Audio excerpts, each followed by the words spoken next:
Each company has only one or two open recs. So they're evenly distributed across thousands and thousands of companies. So you can't just go to one place and put your name in and get those jobs. Now, on top of that, there's a little problem on the part of the hirers, right? Nobody's looking for inexperienced people. There's this whole, when I graduated from college, I won't mention the name of the spectacular university in Michigan that I went to. That just defeated Ohio State, but go ahead, keep going. So, that was counting, great, yeah. But when I graduated, I was working as a contractor at GM, and I saw GM hiring people. They call them high pots, high potential candidates, which were generally the children of executives. But they would nurture them and bring them up through the ranks. And anybody who got hired into industry back then would pretty much stick in the same company for years and years. That just doesn't happen anymore. And nobody wants to hire somebody fresh out of the many cyber programs there are now. They want people with experience. So they're creating that catch-22, must have experience, but it's an entry-level job. You seeing that, Dan? Absolutely. No, I think the other thing that's going on is there's so many different trends happening, kind of perfect storm all happening at one time. We're seeing people are moving around. But back to Mike's point earlier, I was a security mentor for over 7 years, so I did. Yeah, I know. I was kidding. Job for a little bit of time, but yeah, I've never held a job for more than 4 years. So I joined Presidio as basically a field CISO working in cybersecurity advisory for the public sector market, really back in November 1st. But one thing we're seeing, there's so many people looking as well. So there's a lot of people switching jobs. I think cybersecurity. We've been talking about this for a decade, and that's why I'm so glad you're going to have one of the next guests, Tamara Shoemaker, to talk about Cyber Patriot and what they're doing. But I'll just say, the problem's been around forever, but now it seems like everybody's looking for people. So, I mean, it's not just in cybersecurity. And there's such across the board. And I totally agree with Richard. We look at these numbers from one of the reports we were talking about earlier. Most of them, are not entry level jobs. Most of the people want people with experience. Advanced level cybersecurity engineers were like 4 times or 6 times the amount of need as the entry level. So, I mean, we got to get the pipeline moving. We've got to certainly, probably change the model. But I think the other thing that's happened, real quick, I'll just mention, is so many individuals are the vacancies. It's people. I know people that are actually leaving the field, which sounds crazy, but it's they just can't. They're just basically lots of vacancies, lots of roles that maybe 50% of the staff is just vacant positions, and the stress and the burnout is a big challenge right now. So I mean, I actually know people that are taking other roles in technology, other roles in cyber, not in the technology world, but not in the cybersecurity world, because they don't want that intense stress as much. So it's an ongoing challenge. So if these employers want experience but aren't willing to train, is that a place where perhaps higher education or the government could step in and provide some kind of on-the-job simulacrum or something, so to where people could get, actual experience with actual cyber threats? I mean, what do we do about this? There are a couple programs. Now, I was enheartened by the government announced that they're going to somehow magically increase the pay scale for cybersecurity people to, more than the president makes. So right now, the limit, as far as I know, for any government employee is $197,000. Yeah. So when they're hiring CISOs, even director levels, they're already like half what the market's paying. So they can only get people that are older and set financially and want to do government service for whatever period. Whereas if they really want to get the cream of the crop, the best people working on their cybersecurity, they should be able to pay them more. So evidently they're going to be able to do that pretty quickly here. Okay. Well, the other thing too, I know the military is real heavy into cybersecurity. Should there be some sort of closer cooperation there between the military and industry? Don't there get me is. started. I think I think there is certainly a lot more going on there. I think there's, all of the above is happening. It's just it's just not enough, if you will, to fill the vacancies. I mean, it's not providing there's such a huge need. And I think the military, government, I think one of the things that's happening, I'm seeing, out there right now, more and more people are going to outsourcing and MSPs, managed service providers, which I think if that's the solution for, if you're a small business, if you're a government and you can't pay the higher salaries that Richard was just talking about in the federal government, local governments can't pay the same. I think a lot more of them are going to that model, but you can't outsource the responsibility. So you still have to manage those vendors. You still have to really have people with knowledge of the overall business risk. And, God forbid you have a ransomware attack, you have a data breach, it's all hands on deck. So it really does include not just, your technology people, your cyber people, there really needs to be a knowledge of the business risk from all your executives, all of your management and your leadership. And by the way, kids, a really great place to start your cybersecurity career is at one of those managed security service providers. They do hire entry level. They like people top of their class and all the other credentials, but it usually comes down to a personality thing. Are you a hard worker? Do you show up for work? And they just assign you the level 1, tier 1 security response. And boy, do you learn. It's like drinking from a fire hose.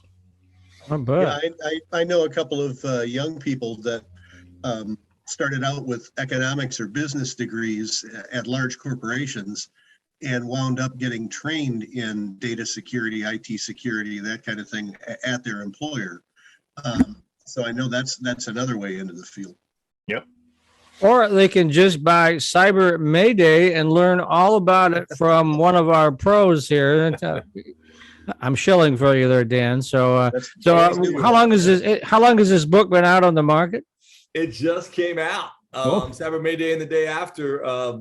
Literally was, Amazon had it available on the 16th of November. So it's hot off the press. Just came out and just really excited about it. A co-author is Shemaine Tan from Sydney, Australia. She was Woman of the Year in Cyber a couple times, that does TED Talks, and she's really done a great job in Asia and Australia. But the secondary title really tells you what we talk about. It's preparing a leader's guide. So it's a leader's guide. It's not just for technology pros. It's not just for cyber pros, but a leader's guide to preparing, managing, and recovering from inevitable business disruptions. And so the real focus of it is true stories, 35 true stories all over the world, public and private sector, not just US. And, we point people to a lot of tips. We point them to a lot of best practices out there. We have a whole chapter, if you will, at the end, guidance on free resources. And so we found there were a lot of books on best practices, tips, guidance. But what we thought was missing, and we hope we hit the mark with it. Maybe Richard could say if he thinks we did. I don't know if he knows or not, but basically, really to bring together the true stories from leaders all over the world, along with those that guidance. So I think that's what people think is often missing is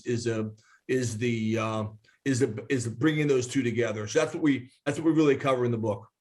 And to give Richard equal time, go ahead, Richard. You have to say something for the camera to come to you. I couldn't see what you're holding up. And we're not going to talk about my book because okay, all right. I always talk about the most recent book. So I see. So this is on top of my to read stack. Okay. So I'll get there.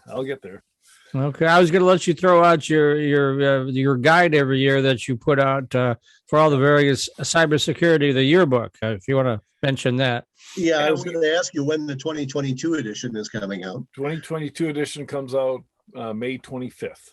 So given that the supply of paper holds up. It's a supply chain issue. Yeah. Believe it or not, we had trouble with that at the for the alumni magazine of my employer, Lawrence Tech. It was like it was ready 3 or 4 weeks before it was actually published, and we've never had to wait that long at the printers before. Yep. So yeah, it's kind of Another book that you hopefully we won't be dealing with, but you did a book several years ago called There Will Be Cyber War. And the situation between Taiwan and China right now, I don't know whether it's just saber rattling or the Chinese are going to be real serious about it, but pretty tense, yeah. So, I mean, but I Chinese predicted in that book that there would be a first instance of real cyber war, of which by my definition is militaries using cyber means to win a battle. And I predicted by 2018 that would happen in the Straits of Taiwan. Wow. And now we're, seeing that bubble up again. Yeah, it's hard to say what's going to happen there, but I know we're going to get dragged into it somehow. Something does happen, right? So pretty nasty. The very concept of network-centric warfighting was born during the last crisis in the Straits when Bill Clinton was president. So 95, 96, and they had a new CIO or a newly appointed admiral for the 7th Fleet in the Pacific. And he just went in there and tore out all the different silos of, Unix systems and all the rest, replaced them all with Windows, got a satellite system, and everybody used AOL to communicate. And that was the beginning of network-centric warfighting. Oh, okay. Speaking of ransomware, there we have, was it Revil? Is that how it's pronounced? The super hacker that's been responsible for a lot of the cyber warfare, or excuse me, the ransomware stuff going on. And funny thing, he's living in Russia in style. What's up with that, huh? Yeah, there was an article, Daily Mail published. It's pretty interesting. They walked through, they claim they found one of the main, if you will, kingpins in the whole area. I'll just give you some of it. I probably can't pronounce his name. He's a super hacker, Yevalenti. I'm not going to say it. Polyanian. It's Polyanin. He's 28. He supposedly has a $380,000 home in Siberia's city of Borneo, where his wife Sophia openly runs a social media baking business. And so there you go. Driving a 74,000 Toyota Land Cruiser, owns a BMS worth up to 108,000. He's wanted by the FBI.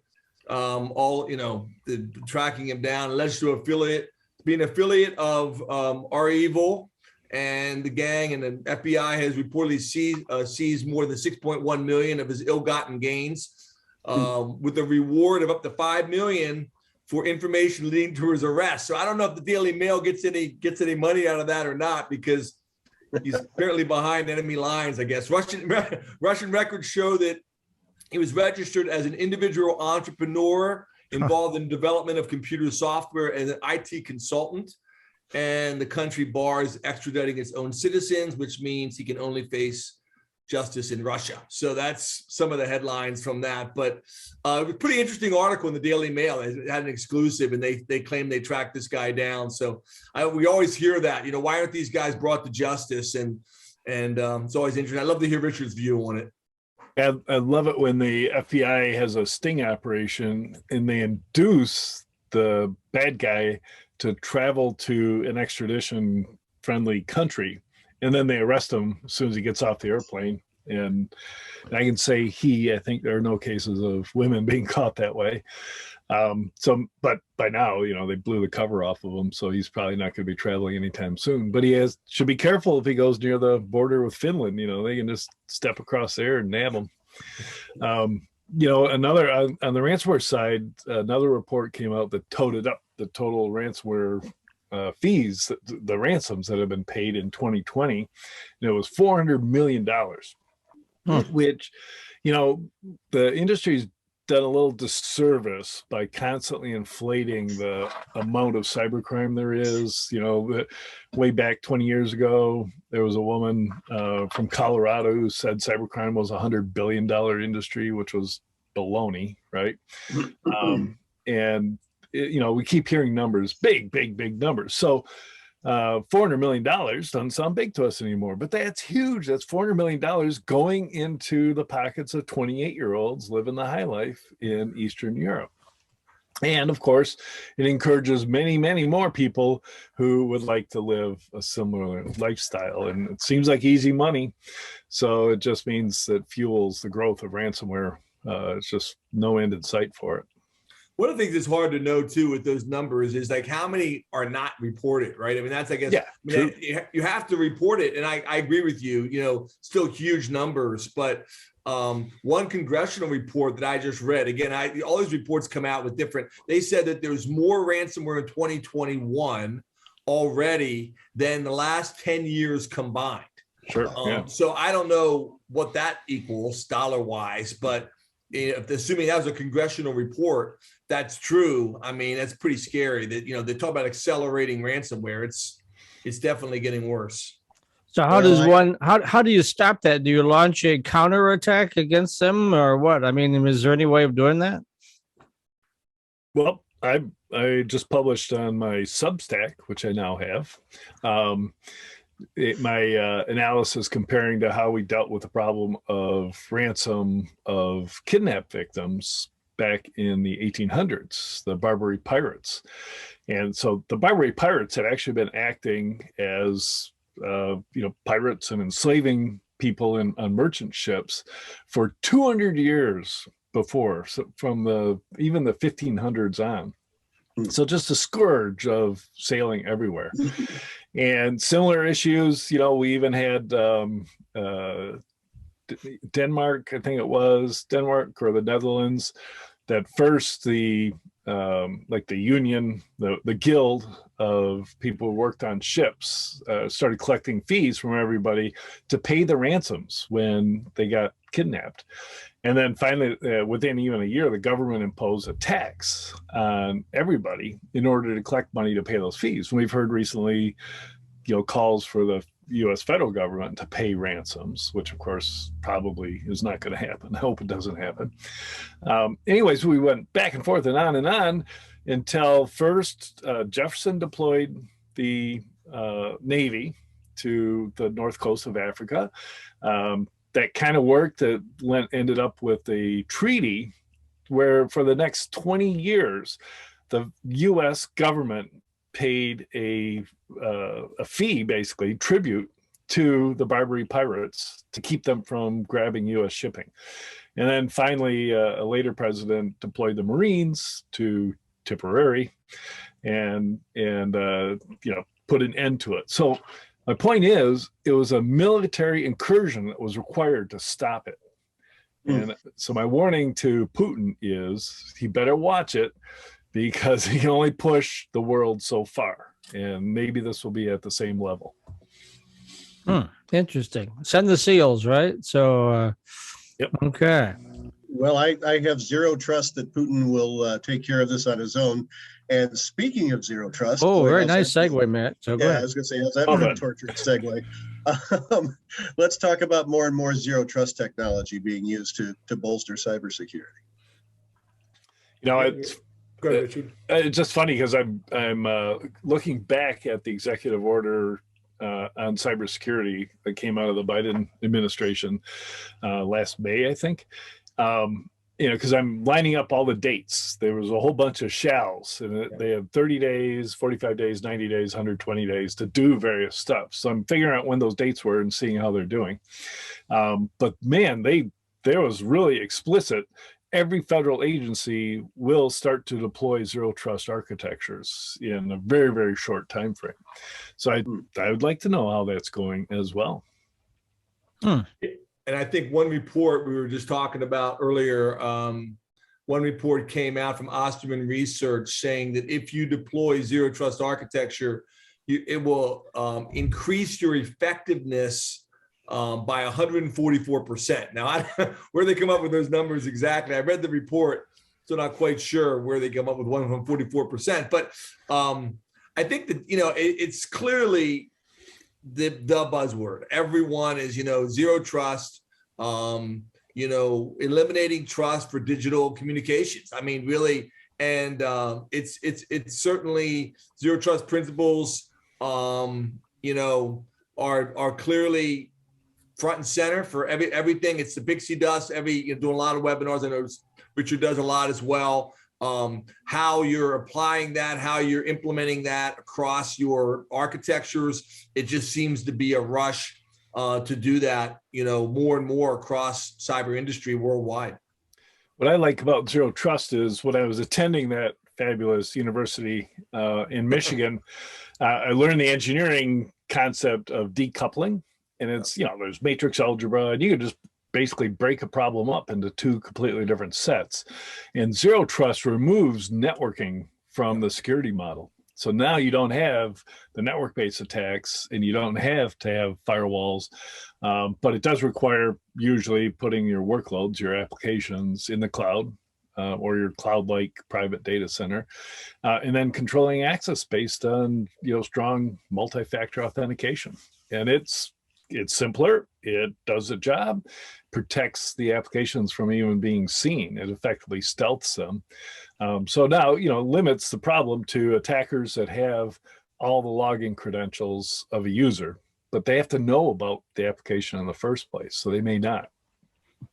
Interesting. Yeah, I think one other thing I mentioned, what in this research, 53% of respondents of leaders in the public and private sector who were implementing Zero Trust said that we were just talking about ransomware incidents were the #1 reason why people were implementing Zero Trust architecture. So it's interesting, you know, how it links back to the threat and ransomware. Yep. And you would think, I'm going to try to do another segue here like Matt did. You would think that insurers would want to get into this game because there's so much action, but not so much, right? Well done. Working on that, you know. Yeah, the you know, cyber insurance is, you know, in my mind has been somewhat of a scam for a long time, right? Because I remember attending a privacy conference in DC, and I could overhear all the chat amongst the lawyers there talking about cybersecurity insurance. And they love more than anything else this little clause that you see in every insurance policy you have. You're not covered if the event is an act of war, right? And that goes for flood insurance, damage to your house, anything. You're not covered if it's an act of war. So I always felt sorry for the people at Sony Entertainment when the Obama administration said that the attack against them was an act of war. They could have totally made them not able to collect cyber insurance for it. So I've heard that cyber insurance policies pay a 30% return for the insurers, which is phenomenal, right? That's much higher than life insurance or accident insurance, anything else. So they were just reeling in money with cyber insurance. Obviously, that's changed, and now they have to adjust their models. They probably want to keep getting 30% profit, but it'll probably come down to, you know, the 5 or 6% that they expect. Yeah, I think, you know, what some of the reports coming out now that some of the biggest global insurers, Lloyd's of London and others are cutting the amounts of policies. They're putting more exclusions in. They're saying, you know, if ransomware is covered, there's a lot of, like as Richard just mentioned, there are clauses in there. Assumed you did these 864 things. I'm making that number up, but you know, all these boxes are being checked, and if they're not checked, you know, maybe you're liable, or, you know, you weren't updating all your patches, or you weren't doing the kinds of things we're just seeing with IKEA and others in the news now. You know, that they said the patches were not applied. So, you know, the challenge that people have is the amount of coverage is going down. They just don't want to give as much, and the deductibles are going up, and the exclusions are going up. So I think the formula going into 2022 is really going to be interesting to see, because I know a lot of organizations that still rely on their cyber insurance, and, you know, where will this market go? I mean, I remember more than a decade ago working with Peter Stevenson and a lot of people on actuarial tables for cyber. We talked about this, you know, we just don't have them. You know, what is the likelihood that your organization, your government, your company, your industry, whatever, you know, your individual organization will be hacked or will have a ransomware attack? And then what's the projected payout of that? And we know that pretty well with life insurance. We know that, even with fires, floods, and tornadoes, they've got numbers going back hundreds of years. We just don't have those numbers for cybersecurity. Yep. And the irony is, if you followed one of these elaborate checklists to validate that you're qualified for cybersecurity insurance, you probably don't need the insurance, right? You're going to do so much that you're not subject to ransomware attacks, right? Because it's pretty easy to lay out what you should be doing. It's not easy to do it, right? Because it might mean zero trust architecture. So you got to change everything. That's expensive. It might mean multi-factor authentication. So you got to change everything. It certainly means a good backup and recovery system, which I just assumed all along that every IT department in the world, that was their primary function, was to provide backup. Turns out it's not, right? It's, Century 21 or Colonial Pipeline. It's like, oh, hey, we just lost everything. We got to pay a ransom. Yes, and as we know on the Colonial Pipeline, the pipeline wasn't shut down. The accounting system was shut down, and they wanted to make sure they got paid, so they shut down the pipeline. So interesting scenario there. All right, well, we're coming down towards the end of the segment. And so, as you guys know, you've done the show many times, the shameless plug. So, Dan, one more time, why don't you hit that brand new book that's just on the market on Amazon? Sure. Cyber May Day and the day after, a leader's guide to preparing, managing, and recovering from inevitable business disruption. Love to chat with you about the book online. I'm on LinkedIn at Dan Lohrmann, LOHRMANN, and certainly see me on Twitter at GovCSO, at GOVCSO. Richard? Yeah, find me on Twitter at Cyberwar, and this is my life's work right here. It's everything I know about the cybersecurity industry. So I don't talk about the threats. I talk about the defenses in this book, the Security Yearbook 2021. And I believe you just reduced the price on that. Last time you were on, I think you mentioned that, right? Great. No, it's still $54. Oh, okay. Yeah, I don't want to get into that Black Friday, Cyber Monday. No Cyber Monday deals or anything like that for the audience, right? I can give you a code, though. We can make one up right now. Anybody who's listening, use the, what would it be, M2 TechCast? Yes, you can do that. You use that, and you'll get 50% off.